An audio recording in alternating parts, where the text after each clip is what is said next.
Now let us begin our exercise 2.2.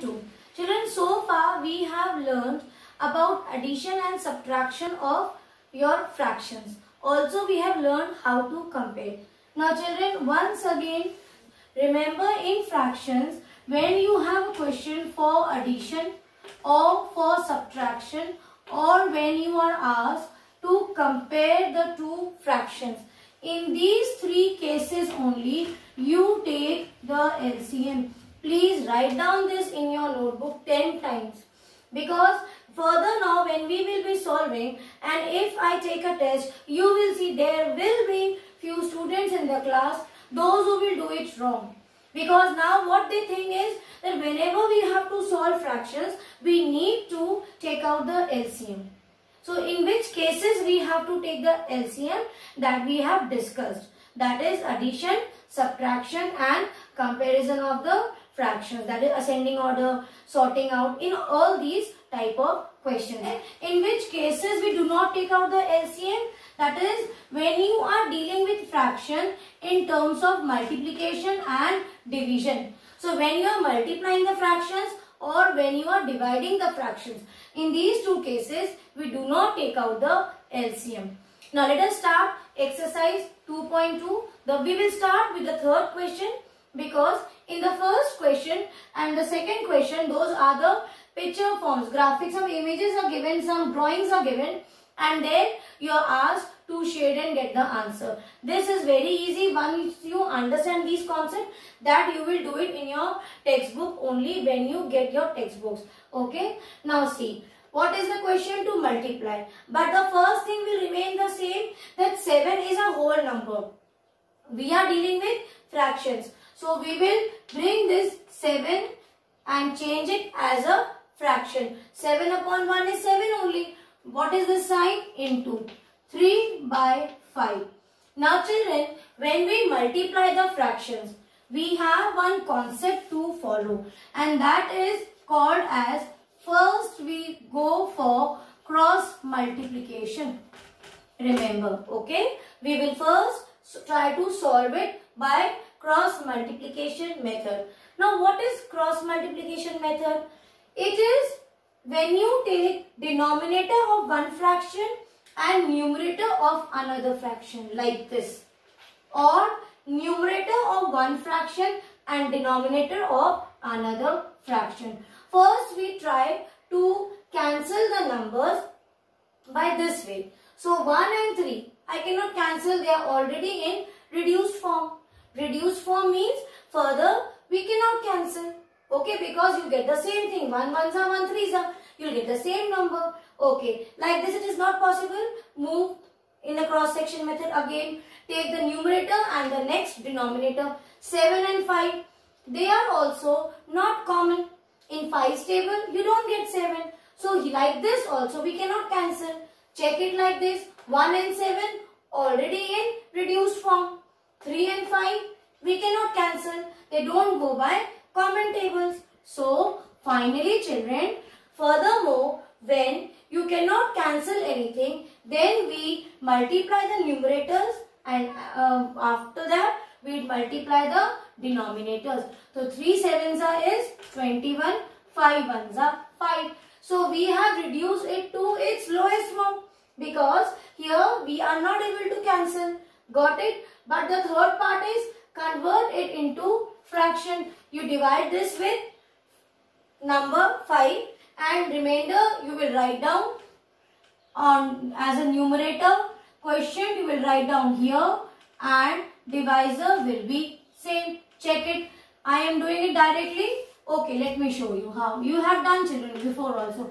21. So 5 4s are 20. So Q R D. What is my Q? Quotient is 4. What is my R? Remainder is 1. And my divisor is 5.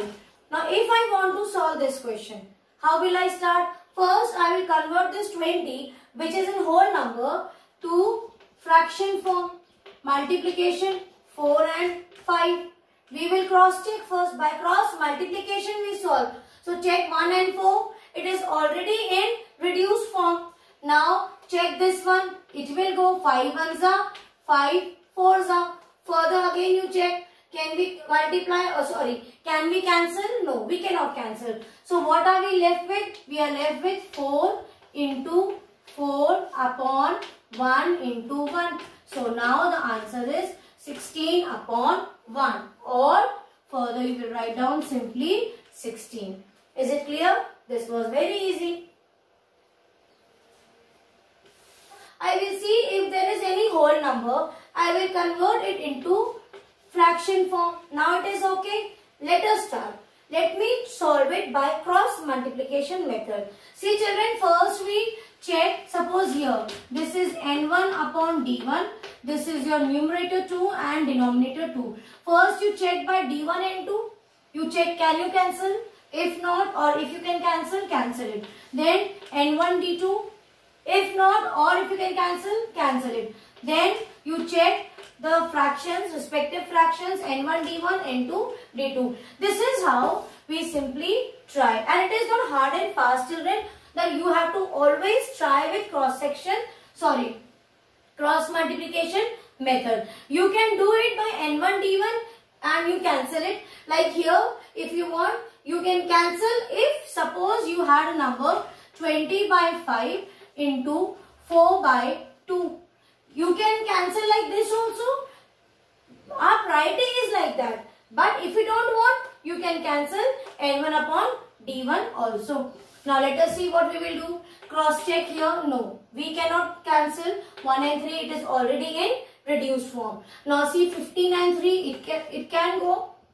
So 15 and 3 it will go. 5 ones are 5 3s are. So 3 and 1 it will not go. 3 and 1 it will not go. Now see here this will go. 3 ones are 3 ones are. Correct? Now you see where I can cancel. I can cancel here 4 ones are and 4 5s are. Any other number? Let me. If you have confusion, you are getting messed up, ma'am. So many numbers we have cancelled. So please children, I always suggest our children that after cancellation also, where you think there is a lot of mess being done and you are not able to understand what is left out with, what you are left with, rewrite the numbers after cancellation. Even though I can see here 3 and 3 will get cancelled. But for our convenience, write down the numbers after cancellation. What I have? 3 into 1 into 1 upon 1 into 5 upon 1 into 5 upon 3 into 5 upon 1. Now see 3 and 3 will get cancelled. 3 ones are 3 ones are. What I am left with? We are some 1 see. 1 ones are 1. 1 5s are 5. 5 5s are 25. 25 5s are 75 upon 1. So the answer is 75.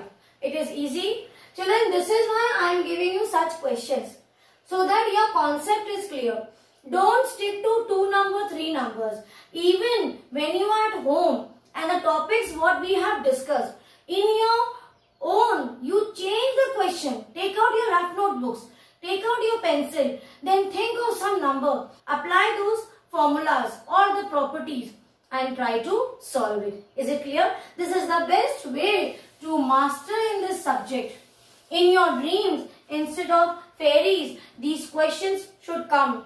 You make your own question, solve and get the answer. Now in the 6th question, this is also same. They are just trying to make you scared, children. Don't get scared looking at the numbers. If you have single digit number, you find it easy. But sometimes when the numbers are greater, you get nervous. Or when it is in a fractional form, you say, ma'am, it is easy, we can solve. And when you see questions like this, again you think, ma'am, how we will solve? Don't worry about this. The concept should be clear. Okay? So what is the concept? The question is about multiplying. So we know how to multiply it. Yes, we will convert mixed fraction into improper fraction. So what do? We multiply the whole number with the denominator and plus it with the numerator upon denominator. Check. 3 into 4 plus 1 upon 4. 3 4s are 12 plus 1, 13 by 4. So what is the answer here? 13 by 4. What is the next number? 6. Bring the 6 down. But this is a whole number. So make it in fractional form. Okay. Now cross 13 and check. Now try to do the cross multiplication. We cannot do here. Here also try to do the cross multiplication. Yes, it will go with 2 2s are 3, 2 3s are 6. Further try like this. No, it will not go. And here also it is not divisible. This is the reduced form. This is called as reduced form where further you cannot cancel. So we are left with, see at numerator 13 into 3 and denominator we have 2 into 1. That is 13 3s are 39 upon 2. Clear? 39 upon 2. So now what should we do? Question is, the first part we have done. We have multiplied. We got the answer as 39 by 2. But they want to express this answer in mixed fraction. So you need to divide it.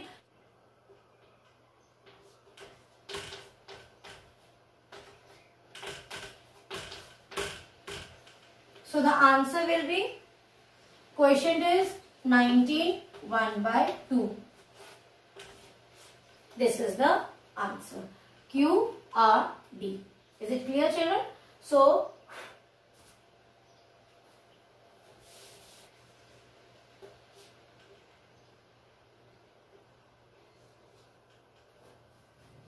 now children, suppose I have this type of question. What we will do? Correct. First we will convert this into improper fraction, which is now in mixed fraction. Convert it. Multiplied with denominator 15 plus 3, 18. So 18 upon 5 into, we are left with 18 upon 2. Now do it by cross multiplication. It will not go. 8 and 5 is not common. It doesn't come in same table. Then you check 2 and 18. It will go. 2 1s are and 2 9s are 18. Correct? Further you try. Will 9 and 5 go? No. So 9 8s are 72 upon 5. This is your answer. Or after this, convert it into mixed fraction. You divide and it will be in QRD form. So it will be 72. 1s are 5. 4s are 22. So the answer will be 14 2 by